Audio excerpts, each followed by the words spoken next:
Alright guys, here we are, part 2 of the build. I'm going to do all the substrate today. So let me show you what I got. Okay, so here's a couple items that I got. I got a lot of this from a hydroponics store. They have a lot of high quality stuff. I always go to them for a lot of my substrates now. So this is mostly sphagnum moss. It's 70% sphagnum moss and it has beneficial bacteria already in it. I got, that's 60-pound container of that. It should expand. I'm gonna blend it with this potting soil. Happy Frog, thought it fit. It's really good. It has some more nutrients and everything. I got 3 bags of that. I think each bag was 20 pounds. Yeah, 2 cubic feet. Yeah, whatever that means weight-wise. I got some play sand to mix in it because I want them to be able to dig a little bit. I also have some of this just carbon down here. I'm going to put that just above the base drainage layer, to which I got 5 bags of red lava rock. It's really cheap, half a cubic foot a piece, 4 square feet at 2 inches, which is about what I'm going to go with, I think. We'll see. I'll probably mound it up a little bit more, but I've done a little bit of other work in here. I've installed 2 ledges. One up here for his basking right under his UVB light. This one will be down just another level, just something else for him to hang out on. And then I'm going to have that kind of, we'll see how we get to it. But first off, I'm going to do the substrate. So, well, the drainage layer. So let's get into it.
Okay, so I've got a nice layer down. 5 bags was just perfect. It's, you know, between 1.5 inches to 2 inches. It's a little bit thicker in some places than others, but it's about 1 inch to 1.5 inches. I got just the right amount. It was 5 bags. So now I'm just gonna take some screen material and put that down over it to kind of separate the drainage layer from the rest of it. So the rest of the substrate, so that it'll actually drain, so water can pool in the bottom and then it'll evaporate back up through the soil. It'll make it really nice and natural.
Okay, so I'm going to take the carbon and just kind of sprinkle it over the bottom of it.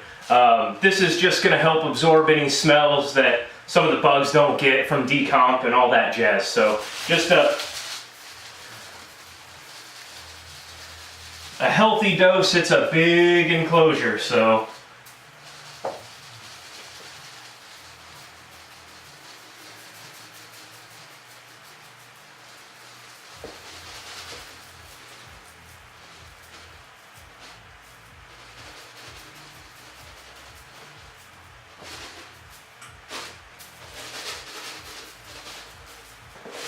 that should be good. Okay, so I'm going to go ahead and start mixing a little bit into this bucket here, this Rubbermaid container. I'm going to mix it up with the shovel, and I'm going to start dumping it in there, and we'll see what we end up with. Alright, let's see if I can make a huge mess with all this.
so far.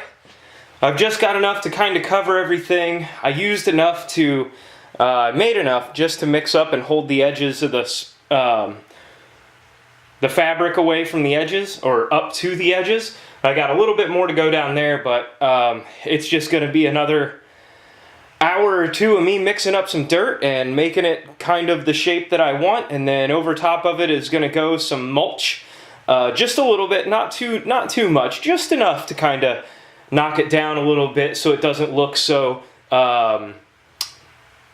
built, you know, just a little bit of difference so I can start planting. Maybe I'll even start planting some plants tomorrow. All right, I'll get back at you after I finish this up, next couple hours. All right, guys, so I've got it. It changes depths a little bit throughout here, but you remember this is about a 12-inch tall water feature, so it's about, I'd say, 8 to 10 inches deep over here. We'll put some hibiscus, Rose of Sharon, stuff like that in here in the tall spots, just to bring in some more flowers. Then I got some vines and whatnot. But now, things that I need to get done is I need to do a little bit of wire management, cable management, and get that all sorted out. And I am not going to bring you guys along on that boring, painfully dull journey of zip ties and power cable. So this is where I'm at right now. We got all the substrate in. Now I just have to get ready to start finishing out the front of the enclosure, which is the acrylic panel that I have to install, and a door to get in. So here's what it looks like so far. I'm getting pretty happy, guys. I can't wait to see the final product.